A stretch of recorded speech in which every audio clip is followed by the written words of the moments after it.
Look how the stars turn on. Look how the stars turn on. When I hold you close. When I hold you close. When I hold you close. The stars turn on.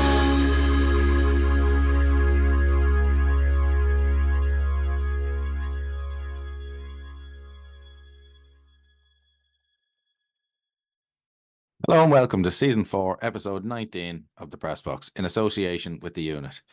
Dundalk returned to action after the break, but the only thing that broken was the incredible home clean sheet run as Waterford left Oriel Park on Friday night with all 3 points.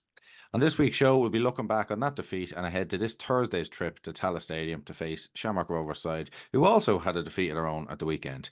But first, we're just going to get straight into your questions. Most are going to surround recruitment and ins and outs. So I was going to say, if you have anything on that front, but as we do this on a Monday at about 5 o'clock, because also for other people, with the game on Thursday, we're going to just release the podcast if you are listening earlier, just a day earlier, so people can kind of have a few days on it. I think we got it tonight. Two announcements today, so I'll let you just fire on with any kind of new recruits and stuff like that anyway. Yeah, well, so again, we're recording this Monday. It's 10 to 6 at the moment. Probably the earliest we've ever done this, or one of the earliest anyway. So yeah, just today already, the club have announced Jadja Kiki from Shelbourne, a permanent deal, and Bobby Faulkner on loan from Doncaster Rovers. Both, I suppose, young players. Probably, Kiki played around about 40 matches for Shelbourne over a couple of seasons, but never really a serious starter. So I think he's seen as a sort of maybe a wide option. Obviously,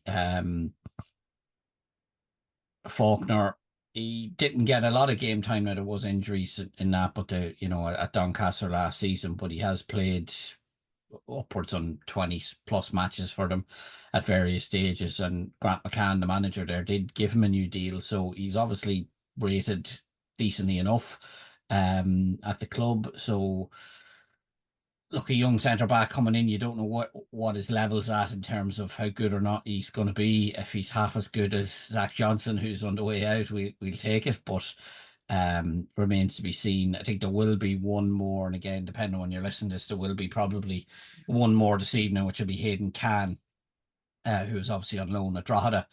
I think he'll be coming in later this evening. I think that's going to be announced tonight. So again, depending how quick we get this out, it might be out already, it might not, depending on you listen to it. But yeah, so that's 3. Obviously they've done a bit of business prior to this. Obviously Scott McGill has already come in around about a week ago at this stage, midfielder, and will be eligible for Thursday night. And on Friday, yeah, the days are all mixed up here, but they brought in Norman Garbett, winger from New Zealand. So that's 5 in so far. Could be potentially 2 or 3 more, and certainly maybe 2 potentially by the time of the Rovers game. I know they're definitely looking at an option up top. Probably a little bit too soon to go into that in terms of the options. I don't want to potentially scupper deals. They are looking at a goalkeeper. I think they had someone in mind. Maybe there's been a bit of a setback in that regard. So, but they are looking at a goalkeeper. I don't know how soon that one will happen. And there's also a midfielder, Ben Patton, who I think was last at Ross County. He's Canadian. His brother Harry is currently on the books of Motherwell. Motherwell. So yeah, he's sort of one they're eyeing up as well, and I believe he might already actually be here, sort of a trial arrangement. They have looked at a few people on trial, so we're probably, as much as can, if and when that's announced, and I do expect it to be this evening, potentially by the time this is already out, but potentially only about halfway there in terms of recruits. Will there be more going out? Possibly as well. So a busy period, let's just say. It's very hard to kind of put together another near full squad / kind of with subs and 8 lads potentially coming in, and again, I know it's new owners and everything, and a new manager in the sense as well. But like you do look at it, I don't know, is this the League of Ireland, because I see lots of lads signing and all, but I do think like where we are, and I'm looking at the guys that we're bringing in, and as you say, some of these guys that are coming in could be world beaters, and maybe they are, and they bring us forward. But I also think, right, so let's say it's 7, 8, whatever that'll come in. You need time to gel. You have to genuinely take into account the pitch, that lads won't be used to different bounces and stuff like that as well. Getting to know your teammates, fitnesses, if guys are only going into pre-season, as you say, coming from Doncaster, Scotland, etc. And we're in a relegation battle. And I know you said Hayden can, is it Hayden? Your man from Jod anyway. So he'd be playing, yeah, he'd be in decent nick. But I just look and I think of, is the process of what we're doing going to ultimately cost us? Like we're not even going to go back to the whole, pro recruitment with the likes of not keeping Hoban and Shepherd as 2 only potentially. But God, we'd brought in 4. Was only 4 we had on loan, and they're all gone. So whether they were good or bad, and like some didn't even play, to be fair. But now we're kind of changing it all again. And just now coming into it, like with kind of 13, 14 games left, I kind of go, God, these guys have to really hit the ground running for us to get, anywhere out of trouble. And I just think that's a tough ask. I think we need it. You're right. We have to get the lads, but we're getting rid of a few boys, and it's life, and you have to hopefully recruit. But I definitely think for the likes of, if I'm John Daly and the lads come November again when the season's over, I want my lads on kind of 1 to 2 year deals that I can progress. Of course, everybody, Premier League teams get loan deals. I understand that, but I just think we kind of we're going down a hard road of building inconsistencies because people coming in and out. And I hope these signings work, because I just think the whole system that we're using sometimes, and maybe it's been coming for a few, but like it catches up with you when there's not the kind of consistency and the recruitment done as well as it should have been. And I hope it doesn't, but I just, in normal football terms, normal job terms, takes weeks and stuff to get people together, getting to know each other, maybe getting the flow of things. And I don't know, it'll be interesting to see over the next few weeks how they come. But now I also hope they all start flying in and with goals and different things. And we do need bodies, as you can see, with 3 kind of essentially academy players playing here today. But like, I don't know, when I see all these guys coming in and not a lot of League of Ireland experience, and young, a lot of them as well, I go, sometimes I'd like a bit more experience and League of Ireland experience with that. Yeah, look, it's a difficult window to do anything in, because it's very hard to sign within the league. I think we've had that problem for the last few windows, even in the winter one.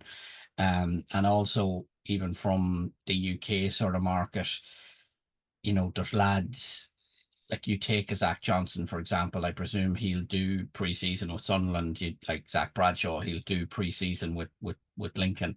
In Bradshaw's case, he probably will go into that squad for this season, but you see it with the Man Uniteds, the Liverpools, etc., to give young lads a chance. I see today Sly going out to friendly against Everton, and you're guaranteed to be young Everton lads, like fringe of the first team, getting a run out on that. And I suppose, like anything, they're probably hoping to do well enough to be maybe considered for first team involvement in the season ahead. The reality is that doesn't happen for a lot of them. And, maybe it's easier to sign later in July, perhaps.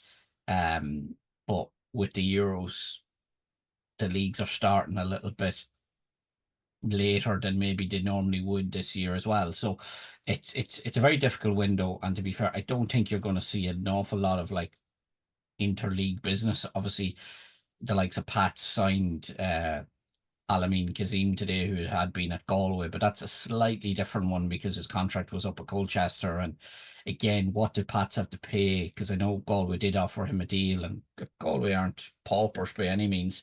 So what did they have to offer him to, make it financially better for him to go across there.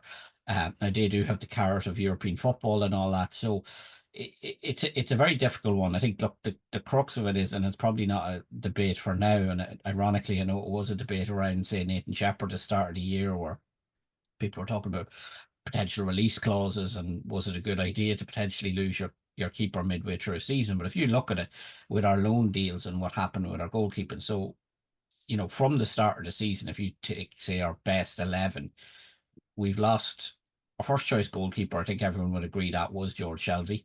We've lost our first choice left back, which I think everyone would agree was Zach Bradshaw. We've lost probably our first choice centre back, which was Zach Johnson, and probably our first choice midfielder, which was Scott High. Now, we never really got to see the best of Kieran McGuckin, to be fair. Whether he would have been a staple of the team or not, who knows? But that's given you an awful lot of sort of holes to fill.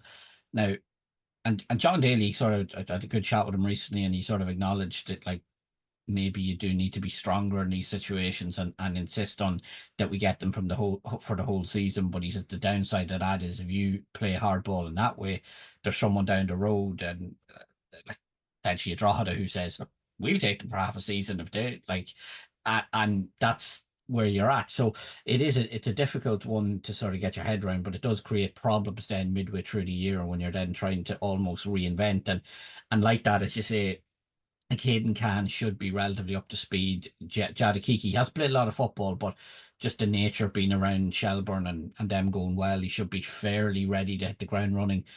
But pretty much everyone else coming in is sort of in pre-season mode, so they probably need that half a dozen games to get up to speed. And look, you can see why managers do it, because look, how many managers have lost their job, and you look how many managers we've had.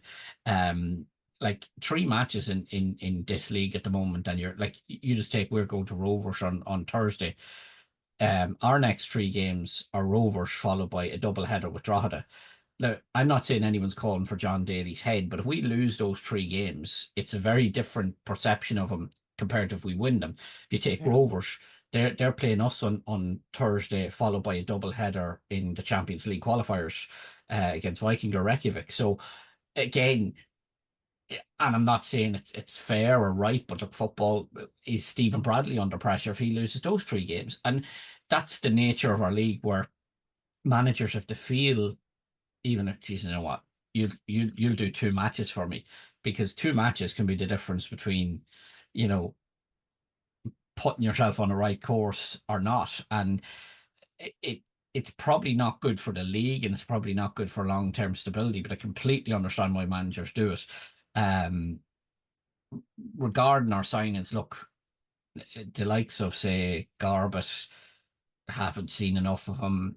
Patton, if he signs, has been out of football for the best part of a year. You know, even Scott McGill, like, he hasn't played a lot of football recently. You kind of are gambling to a certain extent that they'll hit the ground running, or at least some of them. But that's life. They need numbers, even for training and stuff. I understand. You need, like, if you want to, you need. But outside of maybe lads. outside of the Derrys, who can sort of say, well, you know what, your man scoring goals for fun at Dundalk, we'll take him. Like, it doesn't happen in our league a lot, where there's like even today, I give that example of Kazim, but it's slightly different in that it wasn't an interleague transfer. You know, I know we technically signed a player from Shells today, but he's not someone. It's not like we went in and took Mark Coyle out of them, or, you know, Paddy Barrett or someone. So you know, mid-season transfers, they're very rare within the league. I think one of the probably famous ones we did was maybe Kieran Kilduff, where he just had fallen out of complete favour with Pats. Turned out to be a great signing for us, but you know, there's very few of them when you go back and say, you know, this time of the year. It's different at the end of a season where maybe lads are out of contract or whatever, and you can make them an offer or sell them a dream or whatever. But this time of year, are we any better off? Look, only time will tell, because we don't know enough about these players. And it's sort of coincided with, you know, you got, like, and we are going to talk about it in a few minutes, but the Waterford game on Friday, not alone are you sort of losing bodies. You know, obviously Bradshaw it was for his first game, not there, but like Boyle picks up an injury in training, you're already without Gullen. it's the spine of your team more or less. So yeah, look, again, we can. I said at the start, I think every club is in the market for players. That includes Drogheda at the sort of at our end of it. It goes right through to maybe even Shelburne at the top. Some teams will get it right, and some teams will get it wrong, and you can only hope you get it more right than wrong. And depending on where you are in that sort of sphere, I think it will depend, at both ends of the table. Like you take Shelburne, for example, and they're top of the table. I think losing Gavin Malloy, they brought in Sam Bone and that, and look, they probably will do more business. But Derry have lost, say, McJanet, but I know who I'd rather be right now in terms of the severity of that loss. So, it's about who you hold on to as much as anything. There has been speculation around Archie Davies. Do you want to lose him? Absolutely not. But look, there's financial elements to this too. The rumours doing the rounds is offers in the region of 75 grand. That's only rumours. I don't know if that's concrete or not, but there's an element to say 75 grand is, it's almost league winning. It's certainly more than you'd get for finish second. And best case scenario, that player's out of contract at the end of the season. He probably has 14 matches left with you, so it's like maybe more depending on a cup run, depending on a playoff, etc. But like guaranteed, it's a lot of money to turn down in League of Ireland parlance if that's put you in. Like I don't know. I know there was a paltry effort by Motherwell a few weeks back, but if that sort of check is put in front of you, it's hard to turn down as well, So, but And that's where we're like, as fans, we don't care about the money though. And I get it because we don't have to balance the books. As fans, it doesn't matter who your club is. If you're I don't know, an Ipswich Town fan, a Crystal Palace fan, or whatever, you don't want to see your team lose sort of good players. That's no matter what the level is. Like, listen, if you're a Man United, Liverpool, like I'm just talking to big teams. When the Real Madrids, the Paris Saint-Germains come calling, you still don't want to see your good players leave. But again, we don't have to balance books or anything like that. So that's a consideration in all these things as well. But look,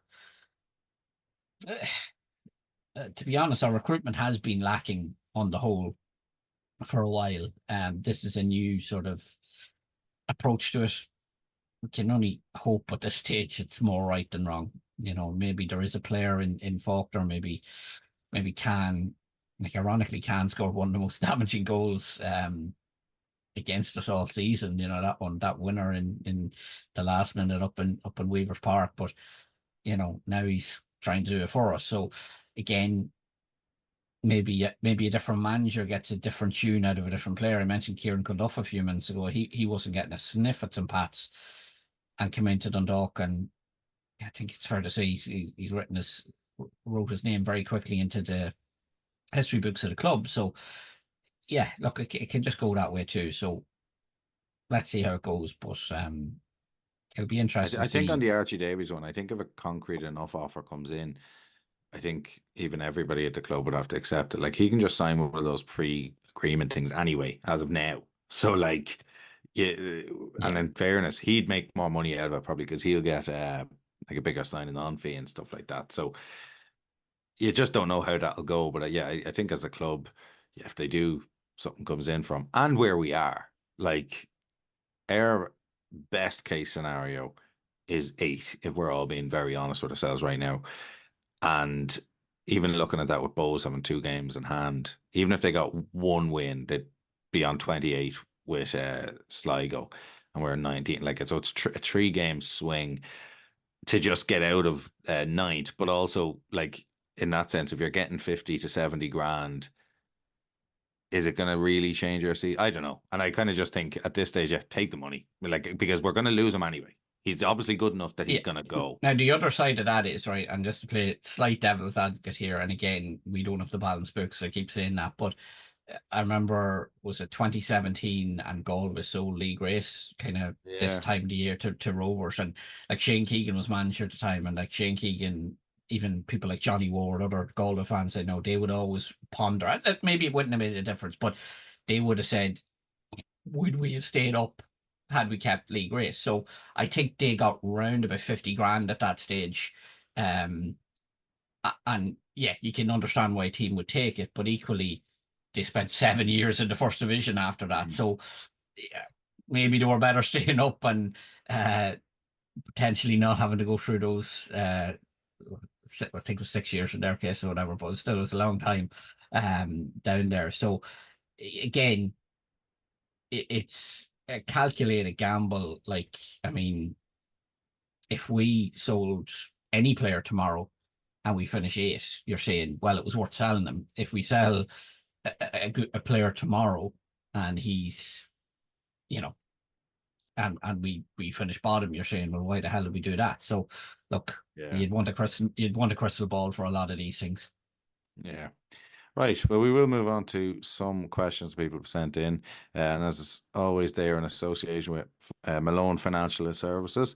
Jared Foley said, we need players coming in who have experience in the league.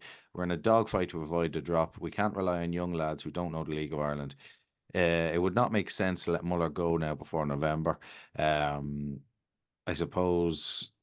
Yeah, sorry, it's about how well the club are financially now, and I suppose that's literally the last topic that we were kind of discussing. And even I know we're bringing in lads, but you were saying about Muller potentially on the way out here as well, and he's probably started a lot of our games as well. And I don't know if there's just a demand for him in that sense, but I don't think it's a case of getting money in any way from. But yeah, I completely agree with Jared. Now I also think we're not a sexy option for, as you say, established League of Ireland players right now, and that's where we fall down on that. So we just have to roll the dice to stay up, keep the stability. And I do think, as I know somebody else is asking about backing and stuff like that. So maybe when this is more discussed, if we stay up and we're ready to go as of next year, maybe we can look into better signings. But I completely agree with Jared. That's my fear as well. I think we can bring in all the young lads in the world, but believe me, when you're looking around the dressing room, you need leaders. And no disrespect to them, I think they're all learning their craft right now, and I think it can be a rough few weeks for the lads if they start going behind and stuff, and they don't have the experience to kind of keep calm heads. Mark Reed then said, were Dundalk successful in getting an application into the LSSIF? The deadline was today. So that's actually the large scale sport infrastructure fund. So I assume that kind of referencing stadiums and different bits and bobs in that sense. So I have no idea. I suppose you're the man to answer that. Yeah, I don't know myself. I know it wasn't their intention. I think they put a call out for, was it people with quantity surveying skills or whatever to come on board recently enough. So I presume they did, because they said it was with the intention of applying for this. So let's hope the answer to that is yes. Hugh McCardle said, a few weeks ago, James mentioned a potential major investment from Dublin. Is there any further update on it? And why is Hayden Muller potentially leaving when he's been a regular starter for 2 months and we don't necessarily have replacements?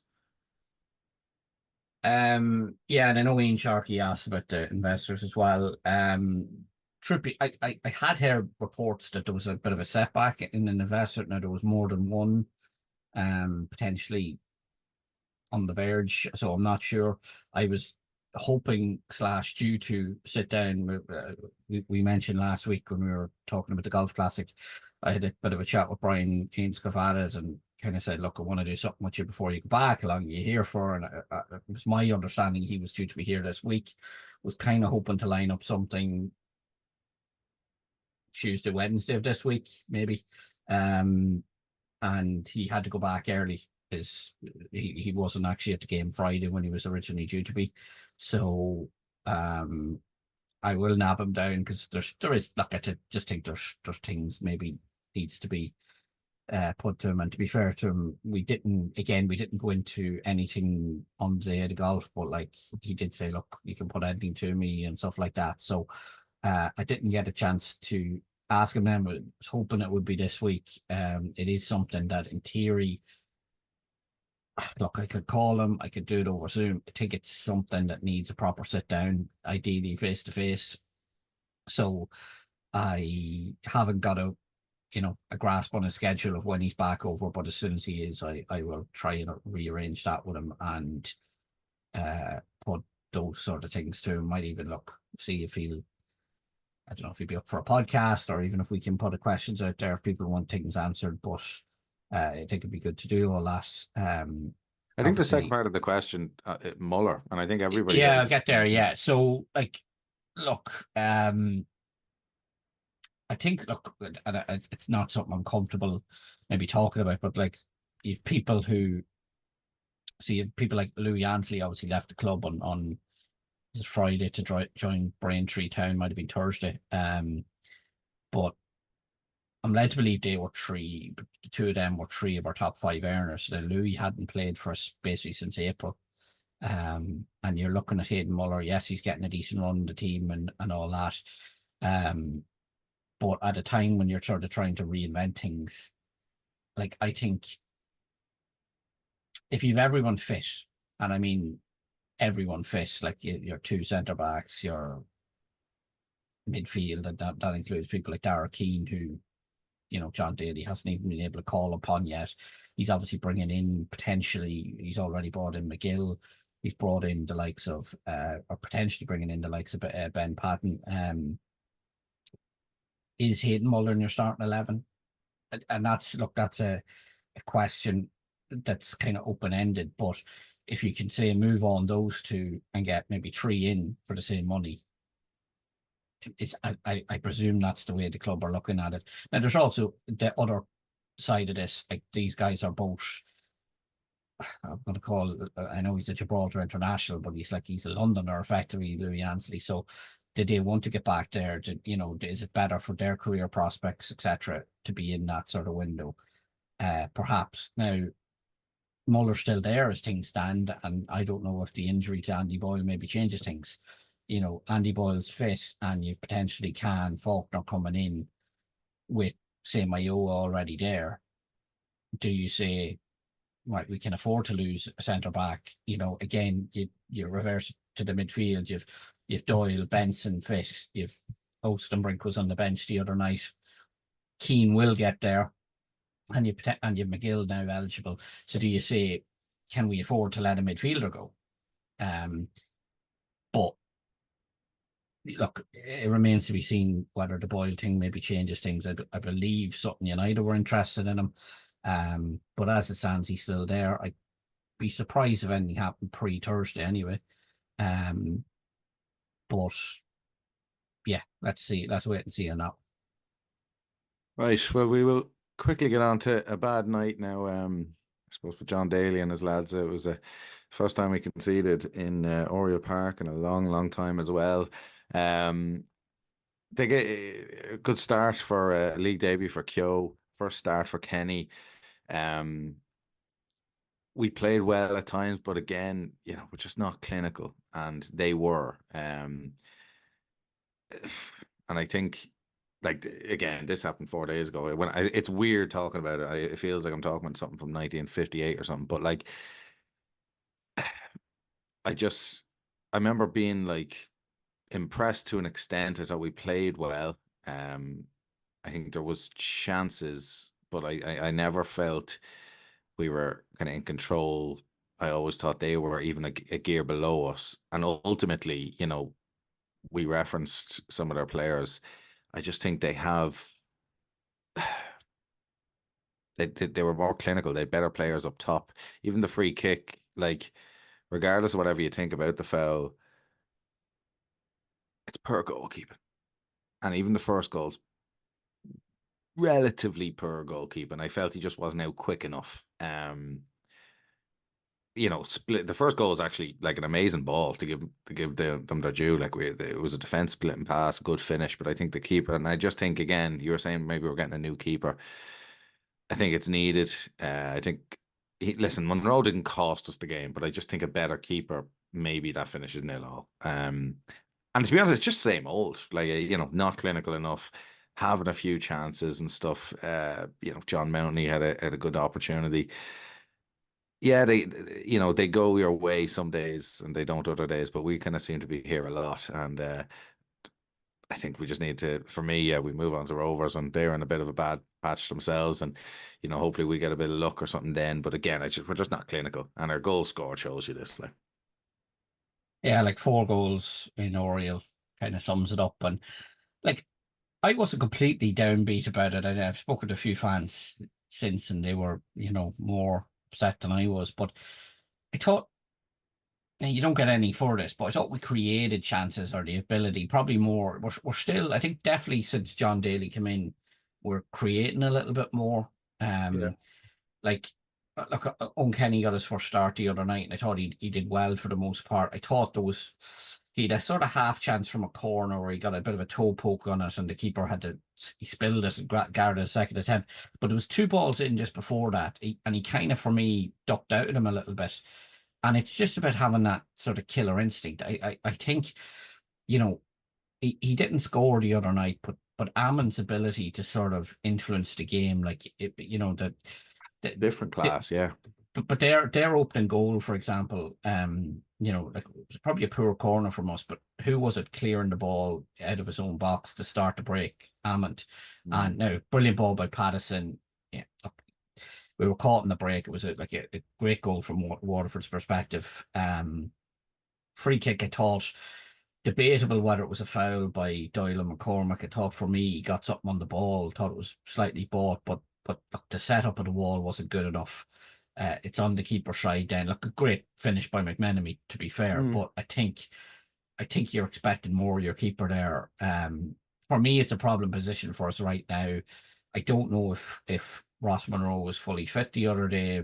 Maybe on the back of a clean sheet, you should have stuck with Sean Malloy. Even he wasn't taking the kickouts as well, was he?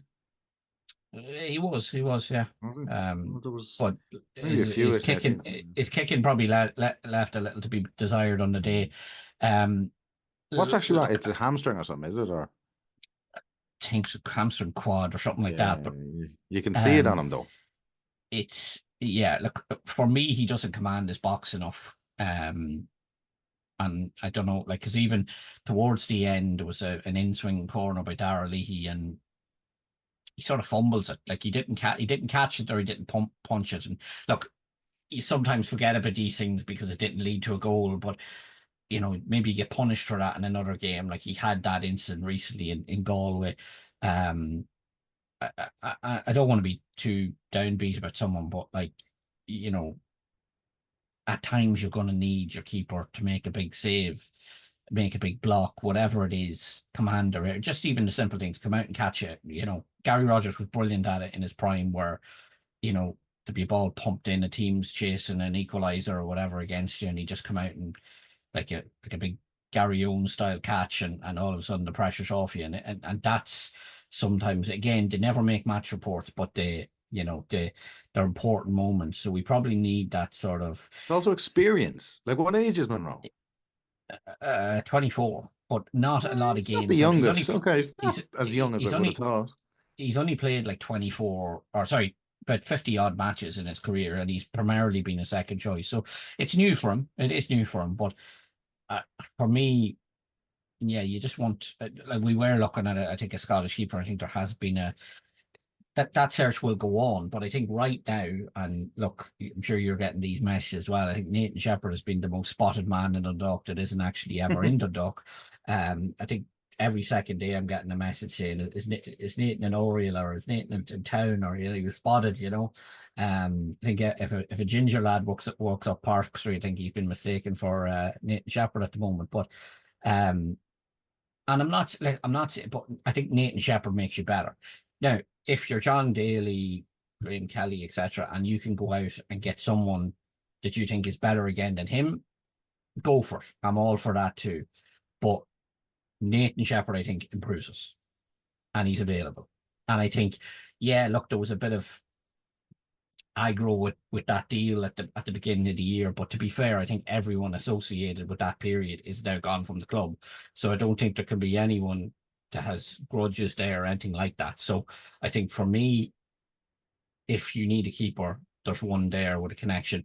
Now, I'm presuming Nathan is willing to come back as well, but he did like it here. He still knows a lot of that dressing room. it's worth, and I don't know what options he has in the UK or whatever at the moment, but he is out of contract. It's the 1st of July. He can go into your team tomorrow. Again, I'm not saying they just need to look in that direction, but it's a pretty good plan B. Again, Peter Cherry's back as our goalkeeping coach. To the best of my knowledge, they had a really good working relationship, the two of them last year, albeit as player. But I definitely think it's something that we need to look at, because you see it the other day. And again, when you talk about the clinicalness, like I think we'd 18 attempts the other day, right? But okay, some of them were off target. No Mountney had headers in either half, sort of just cut and keep them down and stuff. But you look at Sargent, the saves he made, like at crucial times, and they're not what we're getting at the moment. So like, he made a really good one-on-one save from Ryan O'Kane when we had a break. You know, that goes in, maybe it's game on. He made two pretty good saves laid on from Mountney and Benson with free kicks. And even I think Archie Davies had an attempt just after their opener and got down really low to sort of push it away as well. And again, they weren't what you'd call, none of them were like miraculous Gordon Banks-esque saves or anything. But, you know, if you don't make them, it's a different story, because, you know, we did do a lot good in that game,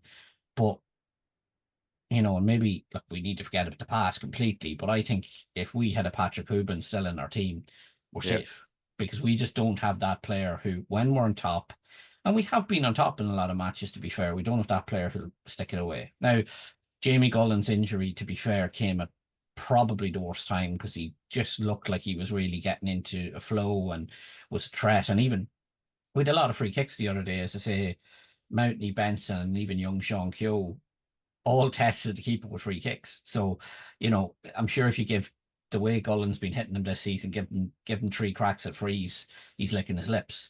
Again, you can't bemoan that too much. But look, Waterford are doing well at the moment. I think that's 7 wins and 10 for them. So they're like the 1 to 4 third in teams the table, in the league. legitimately, like It's no shame losing to them, and they do have that explosive pace on the break like that we saw for the first goal. And as I say, it's just that cleverness of a player like Ammon, the ability to stretch your defense as well. And it's experience, Jim. It is, like, again, it's standards, and he is, to be fair, he is always he is a higher level. I'll accept that, but like, oh, it's mad. Like this is potentially a terrible example, but it's even like when you look at like the summer league around here, and you know, a lot of the lads at Rock Celtic here are, they're young lads, you know, and you're trying to build them on experience. Sometimes, you know, you come up against a team that lots of lads will know, with multiple teams around the area, and they'll play a guy that's late 30s, early 40s, some of them, and they've just been around the block and they know better, and it's a huge difference. It's a huge difference, and they just know where to be, what to do, blah blah. And it's a wildly different example, but I think it's something that Dundalk could still do with as well. Just that bit of class, the bit of knowledge, because when you're young and when you're chasing things, you're just a bit more erratic. You're not, you don't wait for that chance as much and stuff like that. And I think that's kind of my fear with the signings that I was talking about at the start as well. I just, everybody will be wanting to go, rather than having a guy just sitting there saying, calm yourself down, we'll get this, move the ball around. And now, ultimately, I think, as we discussed, I think probably 8 is the best we could look for. But I don't think we're a million miles away from it either. Like, I mean, like we talked about, no, but we talked about incomings and outgoings. Like, I don't think we've been, with the possible exception of that Sligo game, even the other night. I'm not saying Waterford didn't deserve the points, but it wasn't like they massively outplayed us or anything like that. And that was a weakened sort of Dundalk side in terms of missing a lot of bodies. Yeah. Like, but when does it change? No, but what I'm saying is, so like, if we get a keeper in, which I think we're looking for, if we get a striker in to maybe, like, and listen, we still have Gullen coming back, who we still have high hopes for. I know he's been with us all season, but I think he was when just is he sort of back, hitting. by the way? Is there a timeline or anything? I don't think he'll make Thursday. So probably the Drogheda game. Now, listen, I say that he could be on the bench Thursday. I'd be very shocked if he started it, but he's not ages away at the same time. But like, if we get someone up top who can, now listen, everyone's looking for it, don't get me wrong, it's easier said than done, but like, the rest of it's not bad. Like, it wasn't like we played badly the other night. We just don't take our chances, and we probably, we're not getting that sort of, sometimes, and listen, we did it for years when we were under the Stephen Kenny's, like where your keeper makes a big save and you might, in those days you went on and win 3-0 and it's forgotten about, but it's a different game without that big save. And you can only hope that you get Boyle back. Look, he's going to have probably a young option alongside him then, be it Mayo, who's already here, Khan, or Faulkner, who's coming in. Maybe you need someone at left back, although I thought for the most part Sean Keogh, very, very good steady debut the other night. Absolutely. And we'll take confidence from that. As a fan, and I get there's a business side to it as well, as a fan, you hope you hold on to Archie Davies. And like the rest is like Horgan, O'Kane, Benson, even Doyle's been very good in recent weeks. So like, it's not, we're not trying to win a league here. We're just trying to do enough to stay up. And that to me on paper is still more than good enough to stay up. But our problem is like, we just struggled for goals so much, like 4 goals in Oriel all season, like, and yet we that was only our 3rd defeat of the season the other day, so, and our first since March, so it kind of sums up why we are where we are. But like I say, that if you can get someone like even a Kiki, I'll be honest, I haven't seen an awful lot of him, and certainly his record to date doesn't say he's an out and out goal scorer or anything like that. Well, I think this to view him more as a wide player anyway, but if he could chip in with a couple, and look, again, he's 20 years of age, maybe he just needs that break. That probably no shame not getting in the Shells team at the moment, because he's, if you look at their wide areas, likes of Maddie Smith, Liam Burt, Will Jarvis, etc., who, depending who you're talking to, some of them are in probably team of the year, if not up for player of the year. So it's probably no shame to get in that, but sometimes you do need to make that sort of step down and show what you're made of, and maybe have a manager who has a bit of belief in you. John Daly's gone out there, and it's obviously one of his first signings, so he obviously likes him or sees something in him that he really likes. You never know, he could be a real hit, but we'll see. All ahead of us.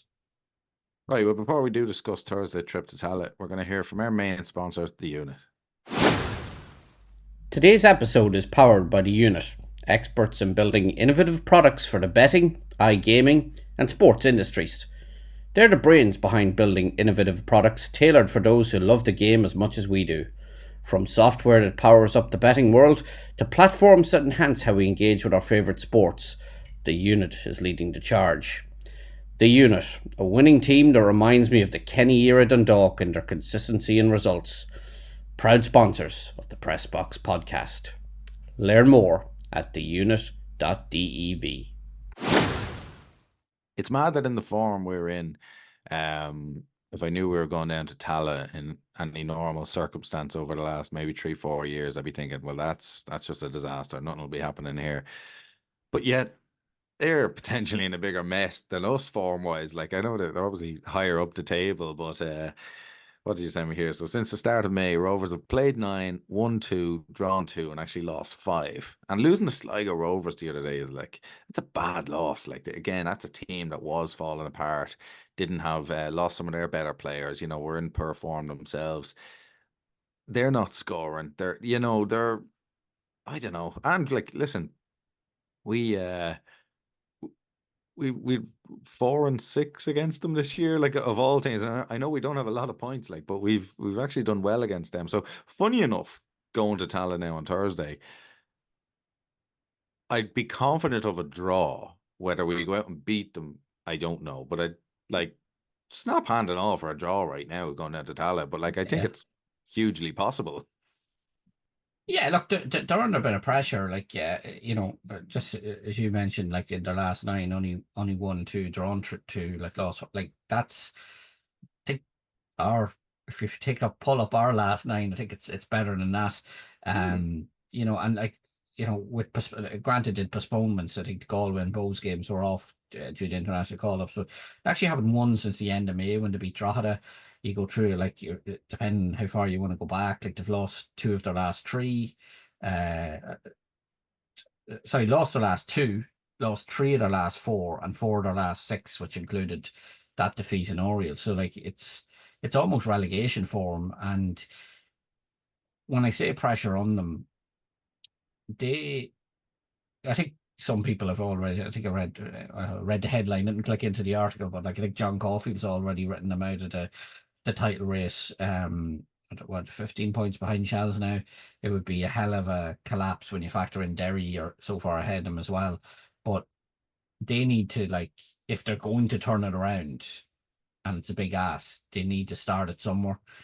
So, but aside from that, so much of their season sort of stems around Europe, and they're literally their next 2 games after us to go to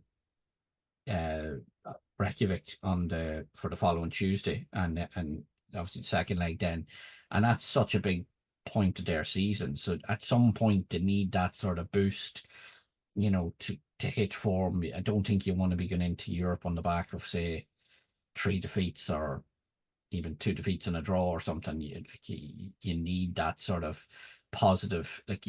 I know they've had their injury issues this season, but I even look at someone like Jack Byrne there, who probably would have said had a sort of middling season last year, and I think he by far and away had more assists than anyone. He now, granted, not starting every week at the moment, but he's played 8 matches so far this season. He's yet to record an assist. That's not Jack Byrne, to be fair. And they've just been struggling. They've been poor. As I said, it's sort of almost relegation for them. They should be peaking around now, because again, so much of their season comes down to Europe.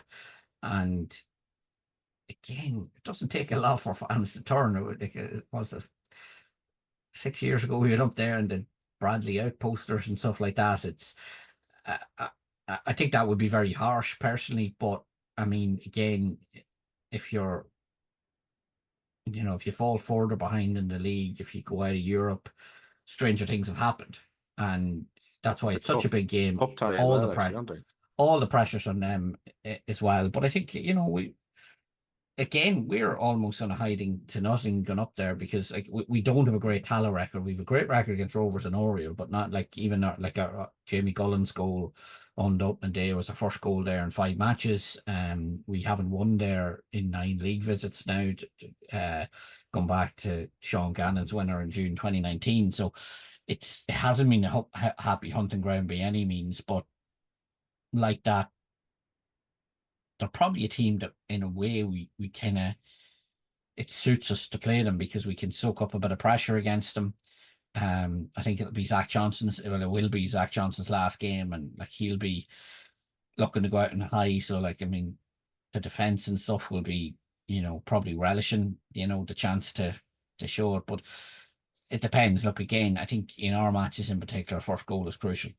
You go a goal down early in Tallaght, it could be a long night. You get a goal ahead, and you sniff blood.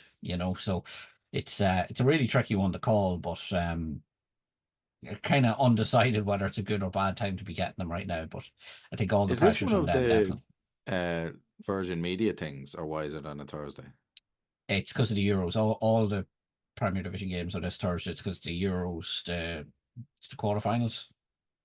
Or Friday and Saturday, yeah. Okay. I know England, Switzerland's on Saturday. I know that. So yeah, it's just probably not to go head to head with them. Jeez, a bit of planning.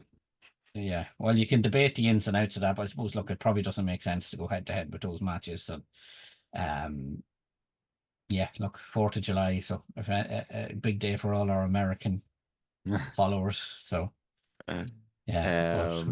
Right, where are we now? So yeah, but before we do go, you can give the lads our underage roundup. By I'm not losing my voice this week, thankfully. Not yet, anyway. So again, we want to just thank Jerry McNamee of Jerry McNamee Consultants again for sponsoring this. As always, caught up with Jerry briefly on Saturday when he was home. He got it's the longest running 60th of all time. He got presented with a jersey on the pitch at halftime of the Waterford game. And look, highlights again. I don't know if you've been stung for this, but the crossbar was hit on Thursday night as well. So well done.